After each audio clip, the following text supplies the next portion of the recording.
বউকে দেখলে আমরা কি বলবো? পারবা ইনশাআল্লাহ? এই যে পারবা? লাল গেঞ্জি ছোট বাচ্চা, ও যদি পারে সিরাজগঞ্জে ব্র্যান্ড তার প্রমাণ হয়ে যাবে যুবক ভাড়া, ঠিক কিনা বলো? আসো। আরে বেটা দৌড় দিয়ে তোর বিয়ে হবে না দৌড় না দিয়ে? মাশাআল্লাহ মাশাআল্লাহ। আসো বাবু, তুমি এই পাশে আসো, এই পাশে আসো। এই যে হ্যান্ড মাইকটা কোথায়? হ্যান্ড মাইকটা দাও, সালাম দাও সবাইকে একটা। আসসালামু আলাইকুম ওয়া রাহমাতুল্লাহি ওয়া বারাকাতুহু। আরে ভাই, আপনারা ওকে অ্যাপ্রিসিয়েট করবেন। ও যখনই উত্তর দিয়ে দিবে, 1 নাম্বার নিয়ম, আপনারা সবাই মিলে বাঘের মতো বাঘের কণ্ঠে বলবেন। বলেন সবাই মারহাবা। আরেকবার বলেন সবাই মারহাবা। এই পিচ্চিকে আমরা ওয়েলকাম জানাই। আল্লাহ ওকে উত্তর দেওয়ার তৌফিক দান করুক। পড়েন সবাই আমিন।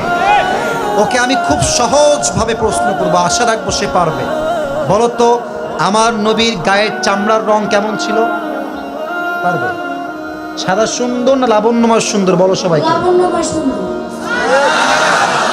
এবার বলো, আমার নবী কি দেখতে লম্বা ছিলেন, গুঠু ছিলেন, না মাঝারি গঠনের ছিলেন?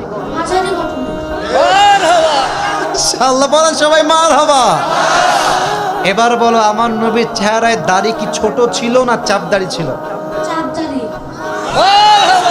আপনারা বললেন ও পারবে, ওর গায়ের শক্তি বলছে সিরাজগঞ্জের যুবকরা, বাচ্চারা, এটা বাঘের বাচ্চা এরা।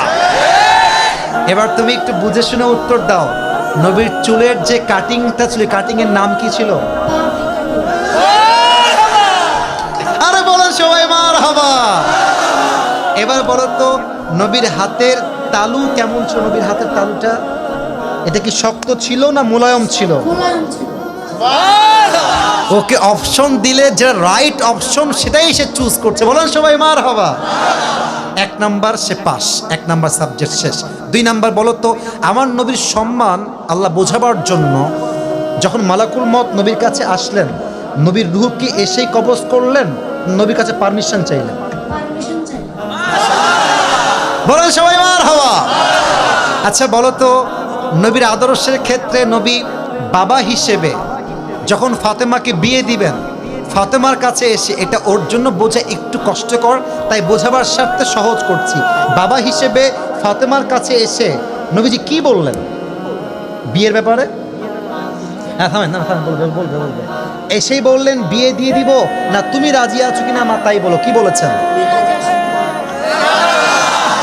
এর চাইতে সহজ আর হতে পারে না, ঠিক কিনা বলে? আচ্ছা এবার তুমি বলো তো, নানা হিসেবে নবী কেমন ছিলেন? আমি বলার জন্য একটা হাদিস বলেছিলাম, যখন হাসান হোসাইন আসতেন নানার কাছে, হাসান আর হোসাইন সালাম দিতেন আগে না নবী নিজেকে সালাম দিতেন? আচ্ছা এবার বলো, নবীর কাঁধে যখন হাসান আর হোসাইন উঠে বসলেন, নবীজি কি ধাক্কা দিয়ে ফেলাই দিলেন না কি করলেন? দেন নাই। বলেন সবাই মারহাবা। তাহলে বাচ্চারা মসজিদে আসলে আমরা কি তাড়ায় দিব না আদর করব? কি করব? ও নিজেই বাচ্চা। বলেন সবাই মারহাবা। এবার হচ্ছে শেষ কথা, শেষ ভালো যা, লজ্জা নাই। বলো তো, বউকে দেখলে আমরা কি বলবো? বউকে দেখলে আমরা কি বলবো? এই তোমার নাম কি? তাওহীদ ইসলাম। ইসলামের একত্ববাদ যে প্রমাণ করে, সে প্রমাণ করেছে আগামীতে ইসলামের জন্য এই কাজ করবে, ঠিক কিনা বলেন? তোমার বাড়ি কি এখানে? এখান থেকে এখানে? হ্যাঁ মাশাআল্লাহ। আল্লাহকে কবুল করুক। পড়েন সবাই আমিন।